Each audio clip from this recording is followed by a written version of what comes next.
ছাত্রবৃন্দ, আজকে আমরা সমাধান করব নবম শ্রেণীর সংখ্যা পদ্ধতির এক্সারসাইজ 1.3 এর 8 এবং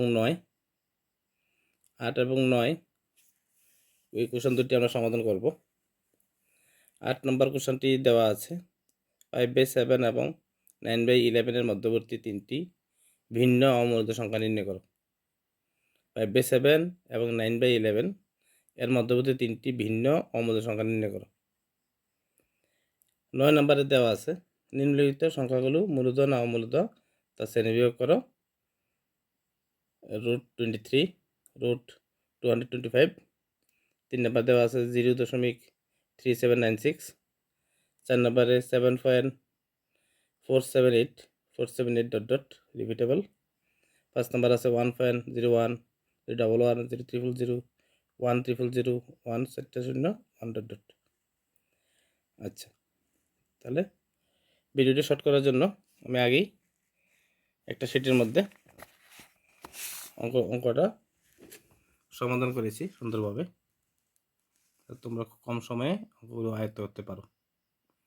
এবং নবম শ্রেণী সংখ্যা পদ্ধতি এক্সারসাইজ 1.3 কোশ্চেন নম্বর 8-9। 8 নম্বর প্রশ্নটা আমি একটু আগে পড়েছি। 5/7 এবং 9/11 মধ্যবর্তী তিনটি ভিন্ন অমূলত সংখ্যা লিখো। 5/7 মানে 7 দিয়ে 5কে ভাগ করতে হবে। 7 দিয়ে 5কে ভাগ করতে গেলে তো দশমিক দিয়ে শূন্য আনতে হবে। 0 দিলে 50, 7 7 49 বিয়োগ করলে 1, আবার 0 দিলে 10, 10.7 10 এর মধ্যে একবার 7 থেকে 7, 10 থেকে 7 গেলে থাকে 3, আবার 0 দিলে 30, তাহলে 30 এর মধ্যে 7 যাবে 4 বার 4 7 28 বিয়োগ করলে 2, আবার যদি 0 দেই 20, তো 7 20 এর মধ্যে 2 বার যায়, 3 বার দিলে 321 বেশি হয়ে যায়। 7 দোকানে 14 বিয়োগ করলে থাকে 6, দিলাম 0 দিলাম, আবার 0 দিলে হয় 60, 7 আর 56 বিয়োগ করলে হয় 4, আবার 0 দিলাম 40, 40 মধ্যে 7 5 বার যদি দিই 5 7 35, আবার 5, কত 5কে ভাগ করেছিলাম, আবার শেষে আবার 5 এসেছে। সুতরাং এটা এর পরবর্তী সময় আবার ভাগ করলে আবার রিপিট হবে, মানে 0.714285 বার। দ্বিতীয় যেটা দিচ্ছি আমরা 9/11, আবার 9/11 মানে 11 দিয়ে 9কে ভাগ। তাহলে আমরা কী করতে হবে, যেহেতু 9 ছোটো তাহলে দশমিক দিয়ে 0 আনতে হবে। 90, 8 11 88 নামছে 2, বিয়োগ করলে 2 হয়। 2 বিয়োগ করি, 2 দিলাম 0 20, 11 কে 11, আবার 9 আবার চলে এসেছে। 9কে ভাগ করেছিল, আবার 9 চলে এসেছে। সুতরাং এটা রিপিট হবে, আর ভাগ করার প্রয়োজন নেই। 0.81 বার। তাহলে আমার কী করতে হবে, 0.714285 এবং 0.81 এর মধ্যবর্তী তিনটি ভিন্ন অমূলত সংখ্যা আমাকে লিখতে হবে। আরামসে লেখা যায়, আমি লিখেছি। সুতরাং 5/7 এবং 9/11 এর মধ্যবর্তী তিনটি ভিন্ন অমূলত সংখ্যা হবে, কি লিখতে পারি, যেহেতু 71 71 71 81, তো এর মধ্যবর্তী অনেক লেখা যায়, অনেকগুলি সংখ্যা লেখা যায়। তো আমি একটা লিখেছি 0.720 7200 73000 71 81 এর মাঝখানে আমি 72 নিয়েছি, এরপর 73, এরপর 74 75 অনেক লেখা যায়।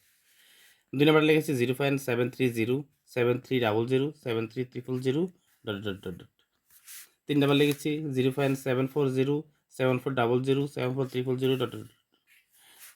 4 নম্বর যদি তোমরা লিখতে চাও 0.750 7500 74300 লিখতে পারো। আরও 76 78 79 80 লিখতে পারো, আরও লেখা যায়। তার প্রশ্ন যদি বলেছে 3টি, সুতরাং আমাদের বেশি লেখার কোনো প্রয়োজন নেই। 9 নম্বর যে কোশ্চেনটা আছে মূলত না অমূলত তা শ্রেণীবিভাগ করো। √23 আমরা জানি একটি অমূলত সংখ্যা বা অপরিমেয় সংখ্যা, কারণ 23 মৌলিক সংখ্যা। মৌলিক সংখ্যার বর্গমূল কখনো পূর্ণ সংখ্যা হয় না। সুতরাং √23 একটি অমূলত বা অপরিমেয় সংখ্যা। √225 225কে যদি আমরা যদি এটা রুট করি তাহলে 15, আমরা জানি 15 একটি মৌলিক সংখ্যা, সুতরাং রুট 225 একটি মূলদ সংখ্যা বা পরিমেয় সংখ্যা। 3 নম্বর আছে 0.3796 একটি মূলদ সংখ্যা বা পরিমেয় সংখ্যা, কারণ দশমিক বিস্তার পরিসমাপ্ত, মানে সসীম দশমিক। সুতরাং আমরা নির্দ্বিধায় এটা বলতে পারি যে 0.3796 একটি মূলদ সংখ্যা। 4 নম্বর আছে 7.478478 ডট ডট, মানে রিপিটেবল। এটা কি সংখ্যা? মূলদ সংখ্যা, কারণ এর দশমিক বিস্তার অসীম আবৃত, অসীম আবৃত।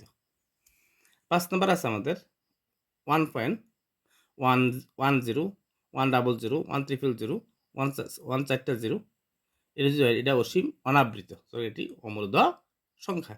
একটু আমি তিনি লিখেছিলাম এর আগের অঙ্কটার মধ্যে, এগুলি অমূলদ সংখ্যা। 720 7200 7300 730 7300 7, এই সংখ্যাগুলিও অমূলদ সংখ্যা। সুতরাং 1.10 100 1300 140 এটা অমূলদ সংখ্যা। সুতরাং আজকে আমাদের 1.3 এর সবগুলি অঙ্ক আমরা সমাধান করেছি, যাতে তোমাদের কোনো অসুবিধা না হয়। পরবর্তী সময়ে অনুসরণে এক্সারসাইজ 1.4 পেয়ে যাবে, সুন্দরভাবে আমি তোমার সামনে উপস্থাপন করব। আজকে এতটুকুই, সবাইকে ধন্যবাদ।